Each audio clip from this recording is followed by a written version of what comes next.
Hello friends, welcome to AHT times channel. Friends, మన యొక్క తెలంగాణ రాష్ట్ర వ్యాప్తంగా రేషన్ కార్డుదారులకు సంబంధించి ప్రభుత్వం శుభవార్త అయితే చెప్పారు. అయితే మనకు సెప్టెంబర్ నెలలో మనకు రేషన్ పంపిణీ అనేది కొత్త విధానంలో అయితే చేయబోతున్నారు. అయితే ఈ రేషన్ పంపిణీ అనేది మనకు రేషన్ కార్డులు ఉన్నటువంటి వారికి ఈ 6 సరుకులతో పాటుగా మనకు ఒక్కొక్క కార్డుకు 1500 రూపాయలు అయితే ఇవ్వబోతున్నారు. అయితే ఎలా ఇవ్వబోతున్నారు ఏంటి, దానికి సంబంధించినటువంటి పూర్తి వివరాలు తెలియజేస్తాను. ఈ వీడియో మీకు నచ్చినట్లయితే లైక్ చేసుకొని ఛానల్ను కూడా ఫాలో అవుతానండి. ఇక వివరాల్లోకి వెళ్ళినట్లయితే మన యొక్క తెలంగాణ రాష్ట్ర వ్యాప్తంగా సీఎం రేవంత్ రెడ్డి గారు గతంలో ఉన్నటువంటి రేషన్ కార్డులు అనగా పాత రేషన్ కార్డులను తొలగించి వాటి స్థానంలో కొత్త స్మార్ట్ రేషన్ కార్డులను అయితే రూపొందించి మనకు ప్రతి ఒక్కరికి అందించడం అయితే జరిగింది. అయితే ఈ పాత రేషన్ కార్డు ఏదైతే ఉందో ఆ పాత రేషన్ కార్డులో లేనటువంటి ఫ్యూచర్స్ ఏవైతే ఉన్నాయో ఇప్పుడు మీకు కొత్త రేషన్ కార్డులు అయితే ఉండబోతున్నాయి. అయితే మీరు ప్రతి నెల రేషన్ తీసుకోవాలంటే కనుక ఈ కొత్త రేషన్ కార్డు తీసుకొని వెళ్తే కనుక అధికారులు మీ యొక్క రేషన్ కార్డు పైన ఉన్నటువంటి స్కానర్ ఏదైతే ఉందో ఆ స్కానర్ ద్వారా ఏంటంటే మీ యొక్క వివరాలు అనేది తెలుసుకుంటారు. అలాగే మీ యొక్క రేషన్ అనేది తీసుకున్నారా లేదా అనే వివరాలు కూడా తెలుసుకుంటారు. అయితే మనకు 6 నెలలకు సంబంధించినటువంటి పూర్తి డీటెయిల్స్ అనేది ఈ యొక్క కొత్త స్మార్ట్ రేషన్ కార్డు ద్వారా అయితే పసిగట్టడం అయితే జరుగుతుంది.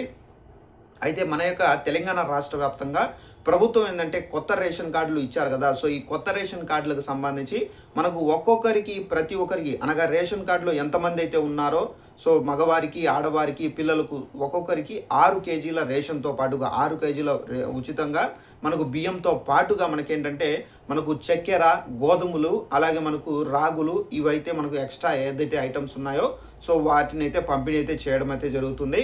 ఒకవేళ మీ యొక్క రేషన్కి సంబంధించి అంటే ఫర్ ఎగ్జాంపుల్ ఒక్కొక్క రేషన్ కార్డుకి మనకేంటంటే ఒక ఫ్యామిలీకి 4 ఉన్నారు అనుకోండి. మనకు 24 కేజీస్ అయితే మనకు రేషన్ అయితే వస్తుంది. కాబట్టి ఈ 24 కేజెస్ రేషన్ అనేది మీకు అవసరం లేదు అంటే మేము రేషన్ బియ్యం అనేది తినము, మేము ఈ బియ్యాన్ని అమ్ముకోవాలి అనుకుంటే కనుక తప్పనిసరిగా మీరు ఆ యొక్క రేషన్ బియ్యాన్ని మీరు గవర్నమెంట్కే ఇచ్చి మళ్ళీ మీరు ఈ యొక్క అమౌంట్ ఏదైతే ఉందో అంటే 6 కేజీస్కి ఎంత అమౌంట్ ఉందో ఆ అమౌంట్ అనేది డైరెక్ట్గా మీ యొక్క బ్యాంక్ అకౌంట్లో డైరెక్ట్గా వేసే విధానాన్ని కూడా అయితే మన యొక్క కేంద్ర ప్రభుత్వం తీసుకొని అయితే వస్తున్నారు. ఈ కేంద్ర ప్రభుత్వం తీసుకొని వస్తే కనుక అన్ని రాష్ట్రాలకు ఏంటంటే ఈ యొక్క రేషన్ బియ్యం అనేది ఇప్పుడు ప్రజెంట్ తీసుకొని చాలామంది బ్రోకర్లకు ఎవరైతే ఉన్నారో థర్డ్ పార్టీకి అయితే అమ్ముతున్నారు. కాబట్టి ఇది గుర్తించినటువంటి కేంద్ర ప్రభుత్వం అయితే ఈ రేషన్ బియ్యాన్ని వృధా చేయకూడదనే ఉద్దేశంతో అలాగే బ్రోకర్లకు కూడా అయితే ఈ విధంగా ఎవరైతే ఈ విధంగా అక్రమాలకు పాల్పడతారో వారిపైన కూడా కేసులు పెట్టాలని చెప్పేసి, అలాగే మనకు ఈ రేషన్ బియ్యాన్ని ఏంటంటే వీళ్ళు ఒకవేళ మాకు వద్దు అనుకుంటే కనుక వారికి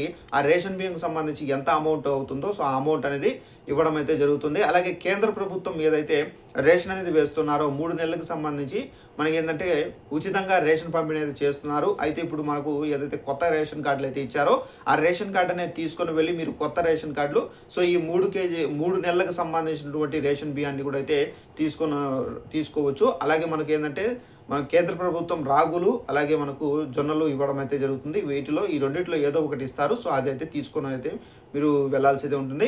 అలాగే మనకు రేషన్ కార్డులకు సంబంధించి ఈకేవైసీ ఎవరైతే ఇంకా చేసుకోలేదో అలాంటి వారికి మాత్రం రేషన్ రాదు. ప్రతి ఒక్కరూ ఈకేవైసీ చేసుకున్నారా లేదా చెక్ చేసుకోండి. ఒకవేళ చేసుకోకపోతే కనుక మీ యొక్క రేషన్ డీలర్లు ఎవరైతే ఉన్నారో వారి దగ్గరికి వెళ్ళి మీ యొక్క రేషన్ కార్డు ఇచ్చినట్లయితే కనుక ఆ రేషన్ కార్డులో ఉన్నటువంటి నెంబర్ అనేది వాళ్ళు ఈపోస్ యంత్రంలో ఎంటర్ చేసి మీకు ఈకేవైసీ అనేది చేయడం అయితే జరుగుతుంది. ఈకేవైసీ చేసేటప్పుడు ముందుగా మీ యొక్క వేలిముద్ర అనేది తీసుకొని ఈకేవైసీ అయితే చేస్తారండి. ఇదండి ఇన్ఫర్మేషన్. ఈ వీడియో మీకు నచ్చినట్లయితే లైక్ చేసుకొని ఛానల్ కూడా ఫాలో అవుతుండండి. Thanks for watching this video. All the best.